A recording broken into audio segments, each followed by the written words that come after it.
Welcome to my spicy pot. നമുക്കിന്നൊരു tomato rice വളരെ ടേസ്റ്റിയാണ് ഉണ്ടാക്കാം. അതിന് ആവശ്യമായിട്ടുള്ള ചേരുവകൾ എന്തൊക്കെയാണെന്ന് നോക്കാം. ഒരു പാൻ അടുപ്പത്ത് വെച്ച ശേഷം കുറച്ച് ഓയിൽ ഒഴിച്ചു കൊടുക്കാം. 1 ടേബിൾ സ്പൂൺ കടുക്, 1 ടേബിൾ സ്പൂൺ ഉഴുന്നുപരിപ്പ്, 1 ടേബിൾ സ്പൂൺ കടലപ്പരിപ്പ്,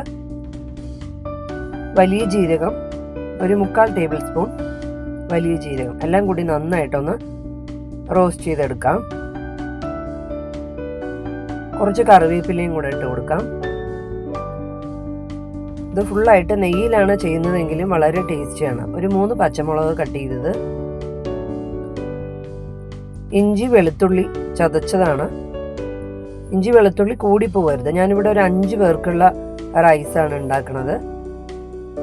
നന്നായിട്ട് ആ പച്ചമണം മാറുന്നത് വരെ വഴറ്റിയെടുക്കാം. ഇത് ഞാനിവിടെ ഒരു വലിയ സവാളയും പിന്നെ കുറച്ച് ചെറിയ ഉള്ളിയാണ് എടുത്തിട്ടുള്ളത്. രണ്ടും കൂടെ നമുക്ക് നന്നായിട്ട് വഴറ്റിയെടുക്കാം.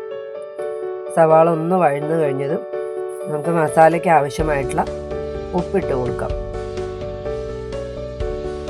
1/2 ടേബിൾ സ്പൂൺ മഞ്ഞൾപ്പൊടി, 1 ടേബിൾ സ്പൂൺ മുളക് പൊടി, 1/4 ടേബിൾ സ്പൂൺ ഗരം മസാലപ്പൊടി എല്ലാം കൂടെ നമുക്ക് നന്നായിട്ടൊന്ന് വഴറ്റിയെടുക്കാം.